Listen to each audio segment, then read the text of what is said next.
Hello. Hello. I'm having a morning.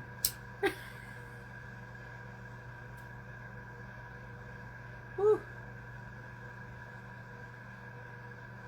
Whew. Hello, everyone. Ooh. How is everyone doing today?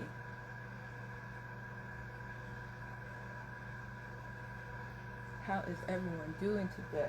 I'm having a morning. I just released my infusion bundle. Hello, hello.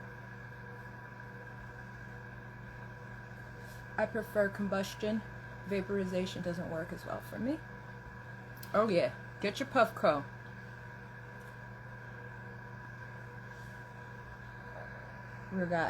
We have the Dank Duchess joining us today.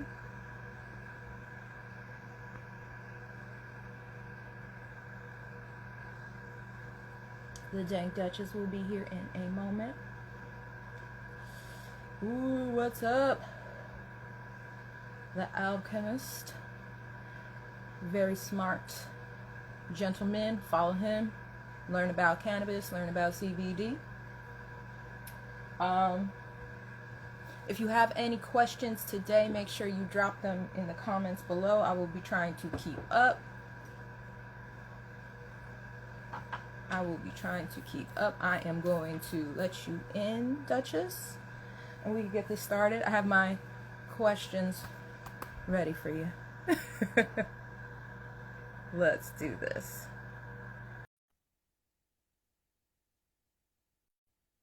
Let's see if it worked. Did that work? Look, we both are wearing head ties. Oh, snap!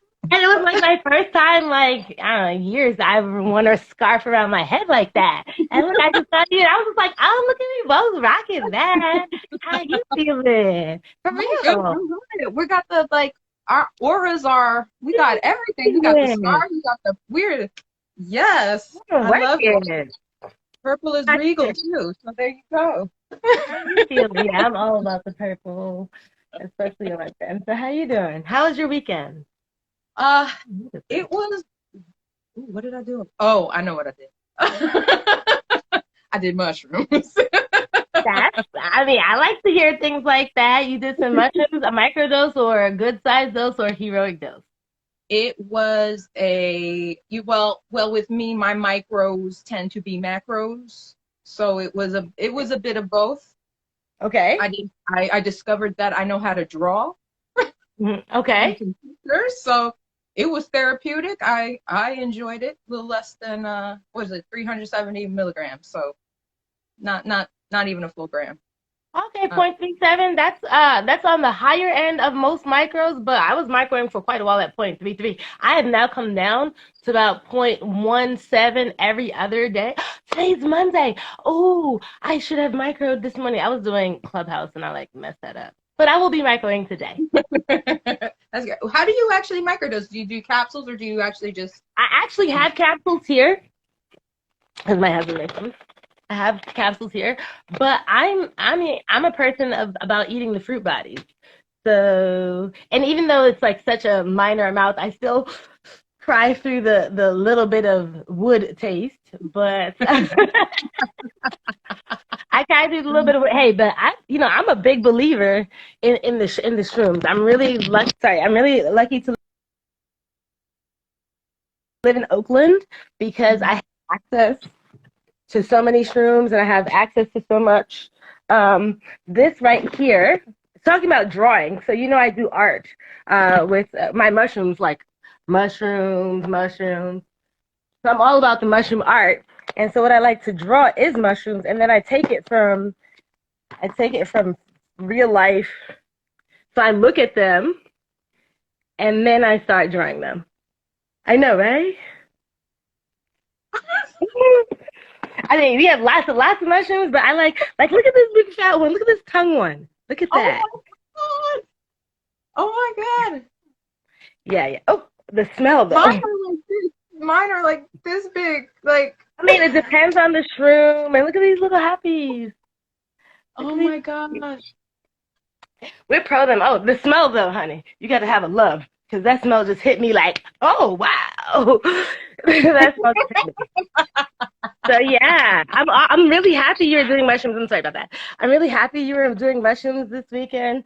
The weekends are my off days generally, unless I'm doing a macro. I do macros on Sunday also, but the weekends are generally my off days. I do micros Monday, Wednesday, and Friday, and then the last 2 days I leave off and then start all over again Monday. I was like, where's my puffo? Monday, Wednesday, and Friday. What size is your macro, if you don't mind me Oh, asking? it depends on where I'm trying to go, right? So let's say I have excavated quite a while, so I'm not so much trying to figure out my whys anymore. I have those like over the last 15 years, I've written quite a bit about my whys. So I know that, but and that's generally like in my 1.5 to 3 range. But right now I'm journeying over 5 because there's so much on the out, girl. There's so much on the out. Look, I met this woman on last Saturday, not this Saturday, but last Saturday. They're on this trip. Her and her friend are on a trip around the country, and they're really big psychedelic enthusiasts, right? So then we're sitting at Lake Merritt. They're sitting at the lake, and we've talked online a little bit, but it's not like we know each other. And I had a moment of intense connection because she said 2 words that I've only experienced on the higher ends, which is she was talking and then she said, once you understand the I am. And I was like, the I am. The I am is a sense of that permeates at a higher level that's not in an internal looking, but very external, but it feels comfortable being seated in the awareness. That's what the I am. It's like the massive awareness of all. And it's such a like I'm not Duchess, I'm not Sheila, my real name. I'm not any of that. When I'm just in the space of the I am, which is not real space. It's hard to really explain. But the way when she said the I am, and I was like the I am, I am, she's like, yeah. I was like, I know. That's I almost cried because it was just such a connection on this idea of understanding we're just such a microcosm of all there is. And that's what happens on the larger side. It really is not about what your daddy did to you or Michelle in the 7th grade who was mean to you. That doesn't come up at all. So that's so interesting. You said that. I've been playing with the idea of grace. Grace has been a big thing, and I phrase grace as spiritual diplomacy and how you treat yourself, how you treat others, and how you practice ego-free judgment. Whereas that is in relation to the collective versus what I don't like this. I don't feel like it's not your judgment. It is the collective judgment. Yeah. And that was my whole like journey, even prior to that. And it just came up and it was flowing through. So when you say this idea of I am, it's to me that is the acceptance of this illusionary world that we are in and the illusion of self, but still recognizing the comfort of within it. What is it? My friend Megan said this the other day. It's like the seat of the soul. You know, it's where you're sitting, how you connect and how you relate. Whoopee. Whoopee is a term of endearment. So I'm sorry, when I'm feeling good, that comes out. Look, the best I could figure, because this was early in the trip, right? When I had just started kind of glitching out, because there's definitely a whole glitch part. The I am, the everything, has all of us as expressions that are just like sheaths of consciousness and a particular mixture of ideas that is just a covering. So we're all like this awareness, this ego awareness is just an outlook of the greater I am. So that's like not, it was good to know that. I mean, because I've been worried that I was a robot for a while. I'm just being honest. I was like, what if I turned out to be a robot? But I realized that this sense of disconnect and understanding that this is a shell for which the spirit is just honed in for now. And I had a physical representation of that over the course of 8 hours that I'm just like, the I am. Thank you for these. Thank you, mushrooms, for allowing me to see a little bit more. So I will constantly be coming back on that. I love that. Who are I these love that. people? I mean, I know I generally don't like deal with like if they're trolls in the Yeah, chat. I generally don't care. I'm just wondering, like, why would anyone spend any time being mad? That's the funny thing. So for if you're in the audience and you're upset about smoking or psychedelics, you might want to figure out why you're so afraid to look inward at your unhappiness such that you have to project that to other people. I'm sorry, honey. If you don't like cannabis, that's you. I don't like pork. That's actually, I really like bacon, but it's not great for my muscles being the way it is. But if you don't like cannabis and you don't understand it, honey, please go watch whatever it is that you would watch since you don't understand this medicine that is healing all of us. But don't be destructive because you know what? That's not allowing us to give you the love you obviously deserve that you are not getting, which is why you are such a fucking dirty dick bitch asshole. Please. So back to what we doing. Let me have a little puffer. Little puffer. I mean, I'm just saying, like, if you're so mad, look, oh, let me just tell you. So I have this chillum, glass chill. It's not, it says chillum on the side, but it's not really a chillum. For someone who loves chillum, it's not like high class. Anyway, it's just a glass straight pipe. I puffed it in my IG stories a couple days ago. 2 people got off of me about being a crackhead. Like, it's just like, okay. If you've been following me for a while, such that you're going to spend time on my IG stories, you know full well that my ass is a vegetarian, super workout, smoking weed only person, right? And if you thought it might be crack, why do people not take themselves out of their ego and ask a question instead of, you're a crackhead, bitch, get the fuck out of here, bye. Let me smoke my weed in peace. Should be happy with red hair. That drives me insane. And you know, I'm fortunate that I've come across people where they were actually interested in learning and they wanted to, like, they still had their resistance. But I appreciate that. Like, we're not trying to convert you by any means, but if you're willing to absorb any of the information that we're talking about, because a lot of this stuff with plant medicine, it transcends the plant itself. It is about life. So if you can sit and listen to our messages about life and about healing and about our journey and pick something up out of that, we're not asking you to do these substances. We're not asking you to join us. But if you would like to, then there's a seat at the table for everyone. I've extended the table. So come on in. That's what we're here for.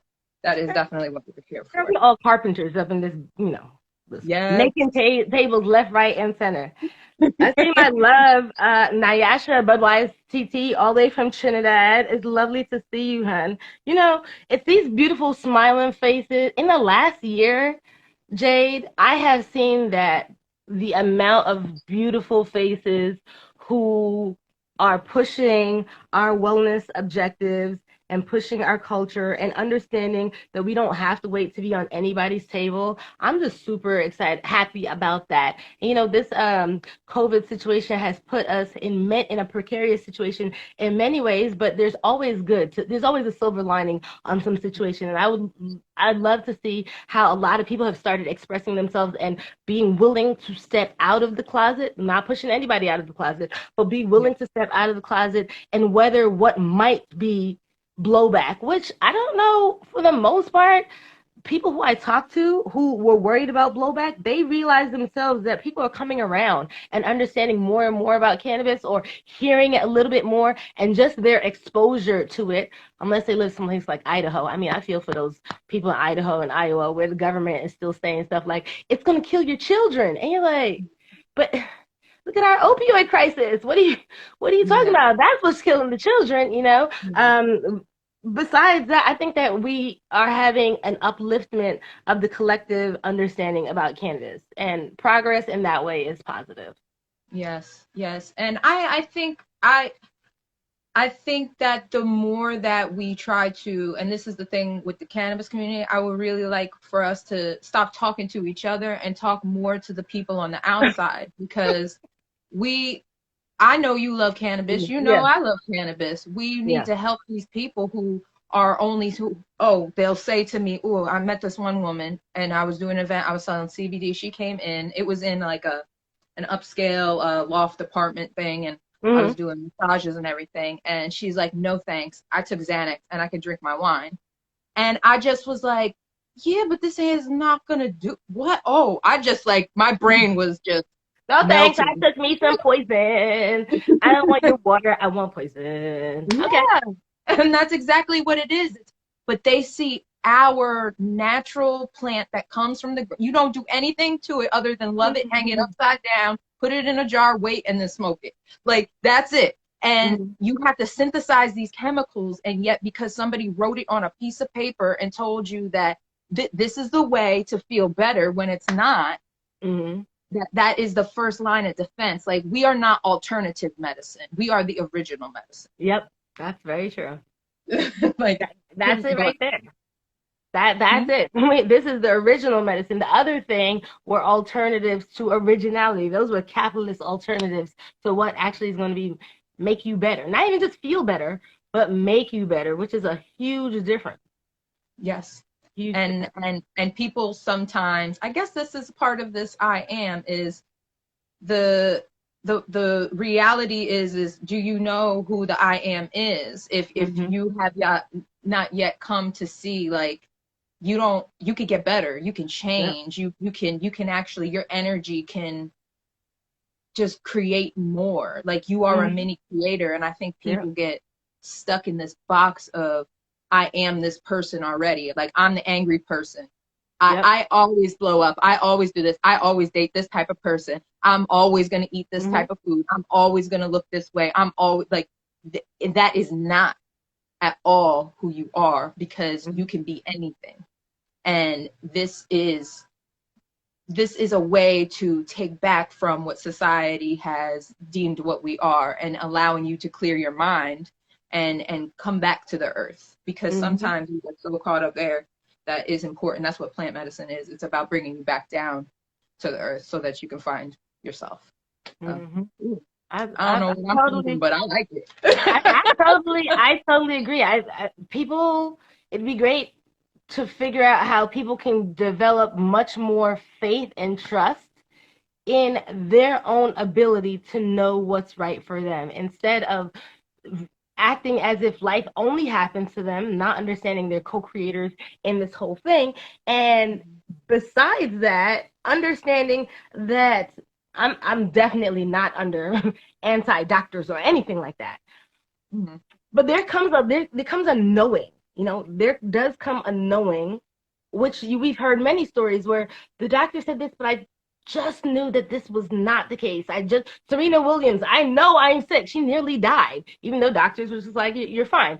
Once we understand that we can have that more personal relationship with ourselves, then we can make much more intelligent decisions about our healthcare and our wellness. And the funny thing, well, not the funny thing, that's not a good word, but the interesting thing for me has been in the last year, although I have always been, well, not always as a grown-up, cannabis, and I believed that psychedelics would help me in a lot of ways.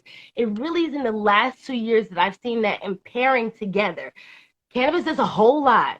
Psychedelics, especially magic mushrooms, do different things, that there are a lot of overlaps. And I feel like the psychedelics allow us to be a little bit less rigid about the labels that we have put on ourselves, which allows cannabis to see the many options that we have. You understand? So it's like a boom, boom type of situation. So I'm always happy when I hear people who are doing other things. Oh, I'm meditating as well. I'm exercising. I'm using this substance and that substance, because in no way is just smoking really good weed going to totally transform everything about you, because we have anchors and we have attachments that other substances and other approaches, it might be something like cognitive behavioral therapy. Let's not look at all Western approaches as if that does not have some help, but it's rather in an integrated method, which is not top down with the authority being the doctor, but rather it being a relationship between the doctor and the patient, and patient's own knowing. You know what I'm saying? All of that in together. So science and knowing, but like not, the doctor told me that, but you're getting worse. But the doctor told me, okay. Yeah. That's terrible. I think, and again, I will say that there is nothing wrong with modern medicine. It is about the meeting. That's actually what Ayurvedic medicine is. It's about just staying still. Like, they've never tried to force it on anyone, because as time has continued on, natural medicine has met modern medicine. They have met each other, and it has become, it's a little less fringe. They'll look at it now. I was in the doctor's office, and he's like, "Wait, you take CBD? Can I have your business card? I'd love to talk to you more about this." And so it was like, oh, okay. Like, they're open to knowing, because they realize that there's so much more that they don't know, and that actually can explain the things that we do, or that have been around for centuries, that the people from, the earth just knew, okay, we're using this plant does this fungus does this, we'll have this drink. And it really is integrative. And I think that, especially if you're going to do psychedelics, this is me, and I always advocate for this, but having some type of talk therapy, and making sure that it's hard to find a therapist who is pro psychedelic, but at least to have an avenue where you can gauge yourself. You can take these spiritual, really core lessons that you're going to learn from taking psychedelics, and have it translate to, and I always say, this illusionary world. Like, what were your experiences? How can you move past that? So now you can get other types of downloads, where it's not you living in the past. It's now. It's what can we do? How can we progress? This is progression. That's all I ever ask from people, is for progression. Like, just try it a little bit at a time. Oh, let me see if we have any questions in the chat. Oh, yeah. No, just a lot of everyone loving on you. I'm glad we have that connection right there. Down to the smile. That is a gorgeous smile. Look at that big fine dimple. Oh, thank you. I had a question from, we do have some questions for you from individuals. So, what cultivar would you recommend to somebody who is an apartment dweller? Oh, something that's going to stay small? Oh, well, it depends on your situation. So, see, I'm specifically looking for, early skunk. Let me tell you why about early skunk. I just grew early skunk. It's a pretty known strain. You can get a lot of early skunk from European seed houses. It stays short and fat. You want things that stay short and fat. So whereas I cannot tell you, because this is really just right here, a whole list, but what I will tell you is keep in mind that the long flowering varieties, you're looking at things over 11 weeks, 12 weeks, that's not what you want in your apartment. Unless you have huge ceilings, they're probably going to stretch, and they're going to go so long, you're going to have all kinds of problems with your lights and your heat and stuff like that. So, indica and sativa are not real anymore. They weren't real before, but they're not real. However, if you go to a seed bank and they're still categorizing them in that way based on whether they're narrow leaf or broad leaf, if you're in an apartment, I would tend toward hybrids and things that are more fat leaf, because they have a tendency to be shorter and also faster, as opposed to the narrow leaf, like a nice Panama red, Panamanian American, and that's a 16-weeker. So 16 weeks is a long time. And that's only by the way, when they say the numbers, that's just on flowering time. That's not the whole time. So however long you veg it out, and they say, this is a 16-weeker, that means 16 weeks of flowering. That's a long time. Oh, yeah, that is. Okay. I had put this note for myself. So if anybody has been following you and they see that you bejewel your joint, my giant joint. Yes. I was there when you discovered this idea at the Jane West rolling at Women Grow. The growing class. I always say, I always had my big joints, but then Jane was like, we're gonna make them fancy. Oh, really? Well, let me just put this gem on there and this, and I was doing them one at a time. Now I have a sheet, but I was putting them one at a time.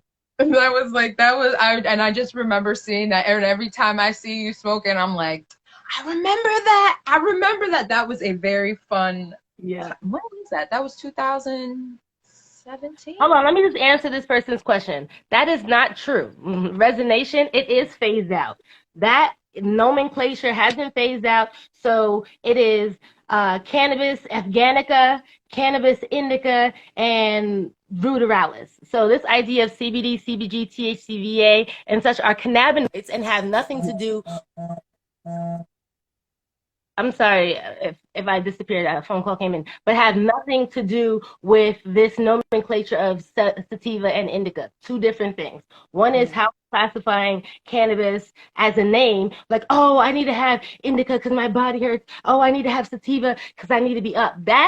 That nomenclature doesn't work anymore because we're realizing that it's the terpenes expression that really determines how our body is going to react to it. However, the idea of CBD, CBDAs, THC, all of that, those are just the different names of the cannabinoids, and there are many, many of them, but those two things have nothing to do with each other. Sorry, I had to just stop you for a second. Just make sure you pass along good information, man. Nayaka, I'll talk to you on the side so I can make sure I can give you all the names. And anyone who wants to learn about this, yes. And anyone who wants to learn about this, look up Dr. Ethan Russo. Dr. Ethan Russo. If you want to know about cannabis as a plant and how it really is devoid of the bro science, look up Dr. Ethan Russo. All right. No, and I believe, that, and don't ever apologize for correcting somebody, because that's what we're here for, is to learn, because it's also that is something that I tend to stay away from, because as somebody would say, oh, the sativa is going to bring uplifting for you. Anything that's been a traditional sativa that they've given me at the dispensary has made me fall asleep. So that's how my endocannabinoid and the cannabinoid system is different. Your ECS is different. So yeah, that's how it works. And that's what serves it. And also Liv Vasquez, she had a very good point saying that over time you're going to see that these strains are getting more indica, and we are loosely quoting that because it's the longer they're sitting there, the higher in that CBN content. Now you're getting this cultivar that was formerly uplifting over time is going to become more sedative. And that's all because of the CBN. Exactly. So you could have something that is quote unquote super lemon haze. Everyone knows that's gonna get you like you have that super lemon haze sitting for 6 months. The CBN is gonna tick up so much that you might be super lemon hazing, and for you're gonna be like knocked out in the beginning. And there are other things that people are like, oh, this will keep you couch locked and whatever, and other people are like running at the top of their lungs for it. So it really is about that terpene expression. Like, for example, I don't really like things that are heavy in myrcene. Myrcene helps with lowering blood pressure, and I have low blood pressure. So if you have something that is indica that has a lot of myrcene, that would seem to say, oh, the indica is going to make you all laid out. But I've seen sativa strains that have a lot of myrcene in them. Sativa strains that have a lot of myrcene, that will also like lower my blood pressure by a lot. That's dangerous. So I don't go based on that, but rather I'm trying to find out what are the dominant terpenes and how that's going to make me feel. Like I was judging Emerald Cup for like the last 2 months, and I am very happy that the majority of the strains had, or cultivars or chemovars, had terpenes that I like a lot, that I know are going to work with me very well. They're going to make me feel good and not be too contemplative, to lower my blood pressure even more so than it is. And we saw an uptick in ocimene and limonene, at least on the flower and on the concentrates. And those two things make me feel real good. So I'm just like, keep coming with those papaya and tropical type things. I love it. All right. Well, I'm glad to know that you've been enjoying some good product for the last 2 months from Emerald. Yeah, I mean, that actually it's been. It brings me to I have a few questions, like what are the different types of like hash? How does that vary with the concentrates? Like what is the actual difference between that and somebody, I guess, at home using a pollen press? A pollen press. Okay. Okay, no problem. Okay, here we go. Concentrates. Concentrates come in 3 different varieties: solventless, solvent, and solvent-free. Solvent is your typical, when I say typical, when people like, oh, I'm doing dabs, they're probably doing some solvent, which is going to be BHO, butane hash oil, PHO, propane hash oil, LHO, which is actually using limonene as a solvent, any type of the anes, butane, hexane, all those pentanes, all those things, that is a solvent. That's chemicals being introduced that pretty much blast over the trichomes, takes all the liquid out. Then you have to do a process of eliminating whatever that solvent is to get as low ppm as possible, so you're not like frying your brain. That's it. So when people are like, is this good clean, like, is this operator do a good clean job? Are they off gassing enough sufficiently so that it's healthy? Because the kind of what you weigh in, and why this is an issue, is that the more you take out the gas, the more chances that you're going to lose terpenes. So a lot of times before, it's not really so much now, especially in the legal market, people would not off gas enough because it kept those terpenes in, but then you also had a whole bunch of like super high ppms on that. So that's solvent. Solvent free is something that started as solvent, but then went through a process that was so stripped everything out of it, such that all you have left are the cannabinoids. So you're looking at distillate and you're looking at CO2. CO2 is a solvent-free process. I mean, it's a little bit gray area, but it's a solvent-free process. At the end of the day, you have 0 parts per million of contaminant, whether it's going, whatever chemical that's being used. So your distillate that's at like 99.7% THC, well, that has nothing else, no terpenes, nothing else. It just has THC, right? Yeah. So those are solvent-free. Solvent-free is often trying to move in on the name solventless, which was coined by Nicotine, but it has nothing to do with that. So I make solventless hash. That means that the flower that I procure goes through processes in which chemicals are not used to change the structure of the trichome, but rather mechanical process of some sort. So the solventless you have is the original concentrate, which is charas, and charas comes from walking through fields of plants and softly rubbing them to get layers and layers of resin on one's hand, and that is collected, and that's charas. So it's not just like manhandling them, because you can have a lot of leaf matter, but the people who really know how to make charas, like Frenchy Cannoli, he started making hash with charas. It's a soft caress, right? So that's that. You have dry sift, which is what the majority of the world does. The hash making world makes dry sift, which means the plant has been dried and cured, and then using a system of whether using sticks, which is the Tabata beating method, or different ways of agitating the material so that the resin will fall off. Just to be clear, what resin is if you take cannabis and you squeeze it or you touch it, that stickiness is the resin, which are that grammar is getting all messed up. Trichomes are on the outside of cannabis, and that's what we as hash makers are trying to do, is catch those trichomes, whether it's in a solvent-free, solvent, or solventless process. When you're doing dry sift, you are physically hitting the material so that the resin falls off, and then it's collected, and that is graded. When you're making ice water hash, which is what I'm most known for, you take material, whether it's cured or fresh frozen, and fresh frozen means you cut the plant down and you bag everything up and put it in the freezer as fast as possible. I tend to say within 2 hours. Some markets are doing some kind of 20-minute thing, but whatever it is, it's as fast as possible, because the idea is to keep the trichomes as beautiful as possible without any terpene loss or anything like that. The freezer does that. When you're making hash, the idea is to use ice and water to agitate the material so the resin will fall off, and then you drain the resin, and then you dry it, and then you have hash. And one other process is flower rosin. Okay, so you have a bud. Oh my God, this looks so good. I want this bud. You take it in and put it in parchment paper. You squeeze it. The oil comes off. You can dab it right there. That's flower rosin, but it does not have very good shelf stability. So it's not something like very commercially available anymore because it has a tendency to be a little green flavored and not shelf stability. And finally, hash rosin. So right now, when people are like, oh, I want to get a cleaner way of smoking, but I want to do dabs, I want to be able to put something in my Puffco, and I know it's going to always be perfect in the melt. You will take good bubble hash or good dry sift and put it in a rosin bag and then squeeze that and have the oil out of that.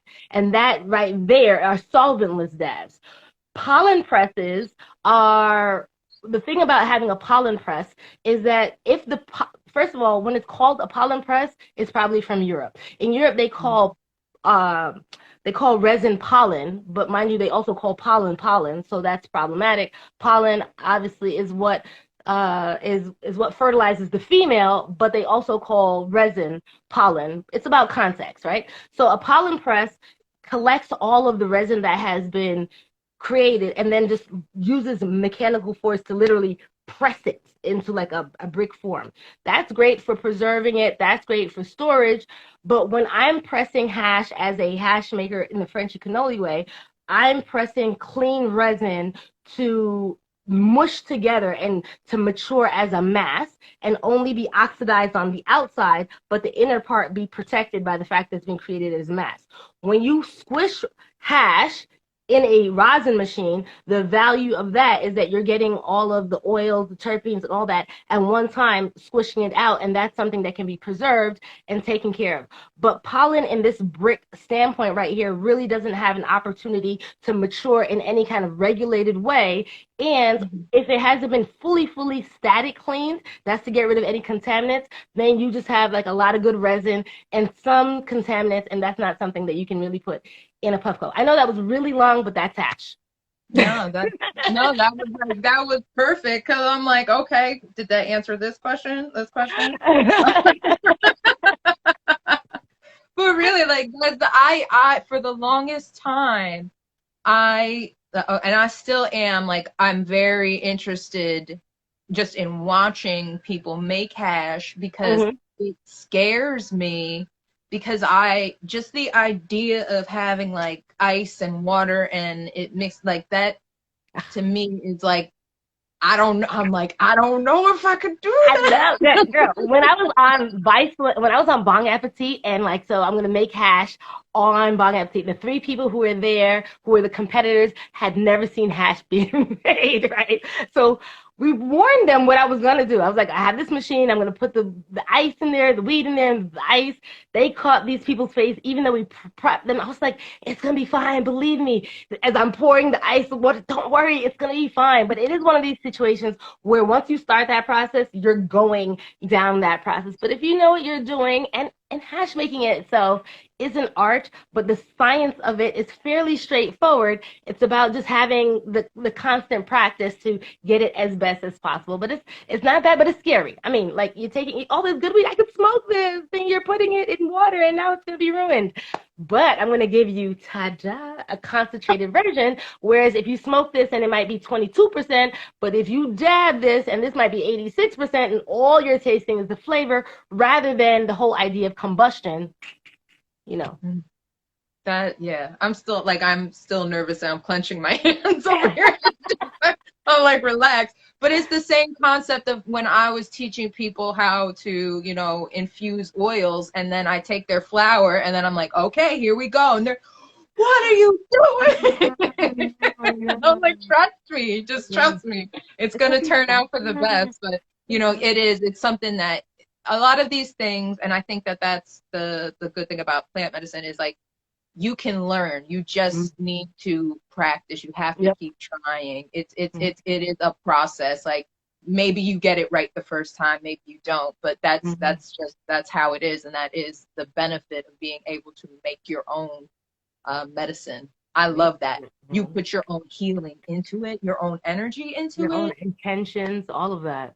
Oh my God, I can't even imagine. Oh, and now you're kind of making me want to try it out. Because last week, babe, I'm like, I'm a big believer in everyone having a little bit of knowledge on how to just make something like concentrates. Has so many like applications how you can use it, especially like you're infusing stuff. If if you want to be a little bit more precise, if you just want it to be a little bit more intense, just something different, have no flavor of weed, just be the terpenes, whatever it is, I always encourage people to just try something out. 112 grams of shake, quarter pound of shake. And I mean, the idea of making hash itself, if you're not going to get the freeze dryer, which I just got my own personal freeze dryer for the first time in years, but I don't have the right ampage for it. But it's a whole different story. But if you're going to be fine to dry it, it's for yourself. The whole process costs less than $300. Less than $300, you can be making hash your own self in your house, in your kitchen, over and over and over. And it's different than BHO, where your machine might cost $120,000. So the average person is not starting a BHO lab. Whereas they can do solventless quite nicely in their home and take care of themselves. I like that idea. I mean, this back and forth we have about what's going on in the industry, and I understand the need for the industry. Don't think that like because I can break bread, I don't believe in Wonder Bread. But I think that for the average person, the knowledge that they can grow their own weed and then make their own products, I think is quite empowering. And that message always needs to be pushed so that we're not at the hands of these big companies, whether they're benevolent or not. I actually don't care. I made my own. So yeah, because you know what, to speak on that, the timer went off, but that's okay. But to add to that, this past 2020 was a perfect example of when things go awry. And if anything like that happens again on a mass scale, where in New Jersey patients couldn't get their medicine, they couldn't get their oils, their tinctures, whatever, that was something that I have been trying to teach people for years. Is like, we're going to make our own oils, we're going to make our own things, because what happens when the dispensary doesn't have it, when the store doesn't have it? What are you going to do? You're just going to sit there and be at the mercy of the fact that it's not available? Or are you going to take your fate into your own hands and take control of it? That is the whole point of this, is to take back control of your health and your wellness. And not saying you have to do that all the time, but it is important to understand. And then that way you can be ethically choosing these companies and knowing, oh, well, they have a very clean product or they don't. And you can know the difference because you can replicate your own at home, and you know what is in your medicine. You know what is in your product. Knowledge is power. And if nothing else, even if you don't ever, what you're saying right there, that last part, even if you don't ever make any hash, you don't ever make any edibles, but you have to know good quality to be able to assess what the quality is and know what's right for your body. A lot of times, okay, so we talk about food deserts. Places have dispensary deserts, okay? And then there is a chance that you're going to come to the dispensary one day and nothing is going to be ideal for you. Yep. Nothing. Whereas right now I'm growing plants that I know for a fact, like, I don't know what these are doing, but those anxiety attacks you have, you got these plants for that. See, I'm sectioning off part of my garden specifically to address issues that I know I need to address, and that's my responsibility. But I believe that we would do a lot better if we put a super heavy emphasis on us being able to do right by ourselves. Just like the farm movement, with the idea that everyone should be able to grow something of their own. We act like people were blessed with these talents of growing, when the situation is, I mean, I just killed a whole bunch of clones last week. I've been growing for 18 years. Killed a whole bunch of clones. Just made a mistake. Because that's mistakes. Because that's some human. And you know what I did? I took some more clones and was just like, if Instagram could see this, because I really killed all these. And understand that is part of the human process, and not being perfect and not being complacent that someone else will do for me. That idea, someone else will do for me, so I will just depend on whatever they force feed into my mouth. Come on now. Grow your own. Make your own. Yep. Yeah, I was just looking in the questions, but we cannot answer any legal advice questions in regards to cannabis. That would be something you'd have to speak to a cannabis lawyer about. Yep. We can't. Sorry. I wish I could help, but we can't help with that. Now, before we go, we just had somebody mention, do you have any experience or any suggestions for people trying to make RSO? Actually, I didn't. The person just real honestly, I would look into Empress Extracts about that. She has a really great story behind it, and she makes Jemmy's aerosol oil, and she will explain that. Okay. Empress Extract is really good All about right. it. But I don't make anything besides solventless, even though my first hash that I ever made or first concentrate was CO2. I went to Seattle to Wham Oil to learn how to make CO2. So I did that for 2 weeks. So even though I'm a bubble hash maker, the first thing I learned how to make was CO2. And CO2 is great, but noisy. If you've ever been in a lab that uses any of those machines, shit would drive you crazy. I really had to just say no because of the noise. I was like, I know I'm going to go crazy here. At least you know yourself. What are your plans for 420?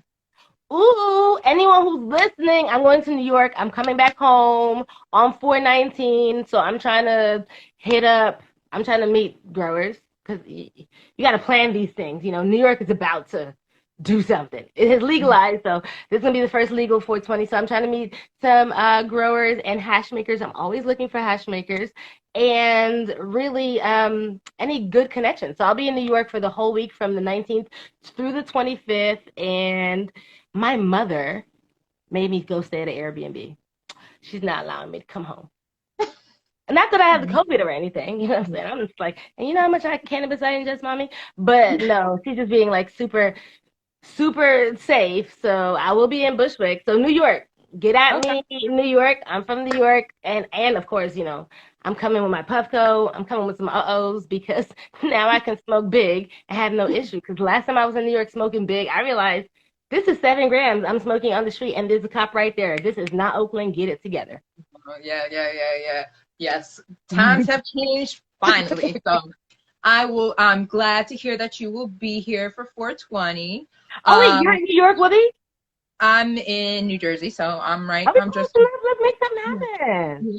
I'm Oh, right around the river bend. Girl, let's party. Yes, and if anybody has any more questions or anything like that, you do have information and education on your website and on your YouTube, so they can make sure you follow the Dank Duchess. Make sure you show her all the love. And thank you for joining us this week. I'm so happy that you could come on. This was a great conversation. We're gonna have to do this again. We got a good vibe. And by the way, anyone who's listening, this is the first time we're having this kind of like, we got a good vibe, girl. Let's make something happen. I like Thank it. you for coming. And I'll reach out to you and let's see something for 420. For sure, I'm down.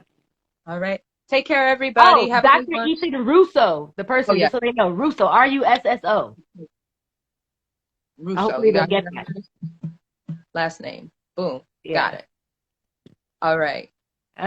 Yeah. Thank you again. This will be up if anybody wants to rewatch it. Have a lovely day. Bye.